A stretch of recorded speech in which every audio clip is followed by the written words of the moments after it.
Hello, this is the short version of the video describing protocol for placenta segmentation using ITK-SNAP software.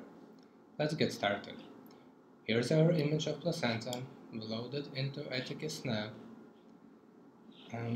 We also load the label descriptions from the file we have prepared earlier.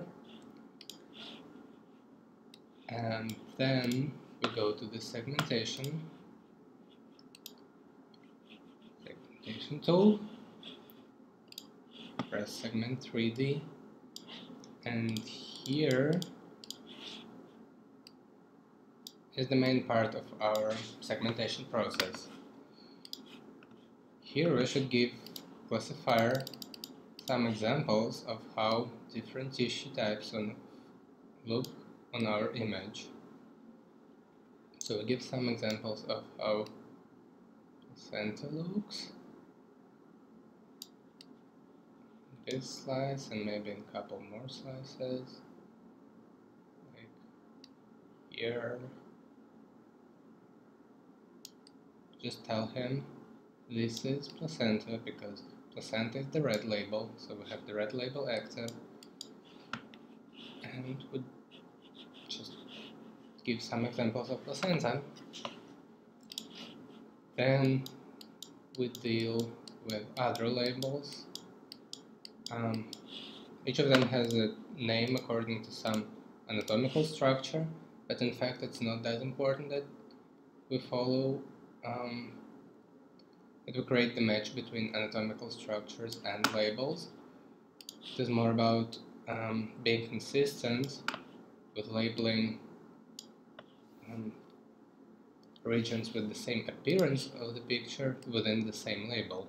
So, for example, here's this darker region above placenta, and I use the green label for it, although the green label has the name anterior muscles, and I'm not sure that this dark region is completely anterior muscles, or the other way around. I'm not sure that all anterior muscles got included in this region. That's not important as long as we have the region with consistent appearance on the image. So there's another label for fetus. So some examples of how fetus looks like. Then we train the classifier. We can see the result is not very amazing, but we can change some preferences of the classifier, and now if we train it again, it looks much better. Although there are still some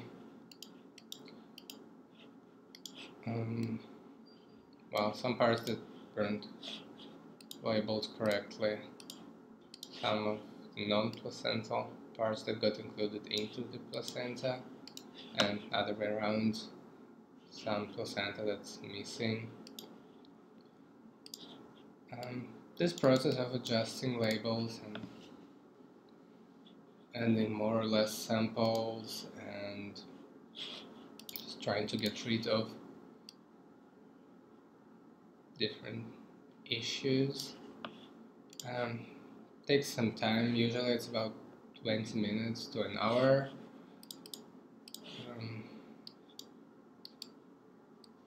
But still, that's something you would want to spend your time on because that's the main part of segmentation process, and as long as this is done correctly, everything else is just easy and simple. So once that 20-minute process that I mentioned is finished, you should get something looking like this. I'm just loading the samples that I prepared earlier. Let's train the classifier again. And now, as you can see, almost in each slice, the placenta looks like placenta, and there are no extra regions included in this placental label. So we'll go to the next step, allow the machine to think for a while. It needs time to process the speed image and prepare it for bubble growing, which is the next step. Depending on your hardware, it may take longer or shorter. For example, on this machine it takes about half a minute to prepare the speed images, but if you're working on your laptop, it may take longer. Still, it's okay, don't worry too much about it. And once this process is done, we'll be able to place the bubbles. As long as placenta is a continuous structure, one bubble should be enough. Just make sure that it's not too big in size, so that it doesn't accidentally catch those little things around placenta that also accidentally got included. And then increase the speed of bubble growing a little and watch it grow. I can also update the 3D view while it grows, so that you can easily track when it stopped growing. Because sometimes in the slice it seems like the bubbles already filled the whole placenta, but in other slices or other views it's still growing, so the 3D representation is the most reliable one on this step. So you just wait until it stopped growing. It still grows down here and up here, which can be easily seen by updating 3D view and seeing that there is more and more matter added each time I update.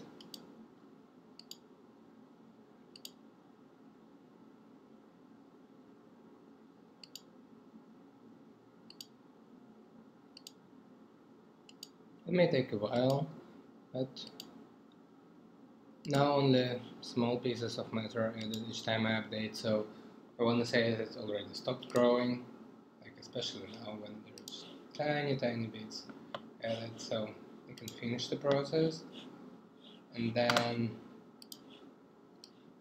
just do some post-processing or like cutting of those small finger-like projections or leakages with the scalpel tool. You can also look through slices to find places where your segmentation may have accidentally leaked.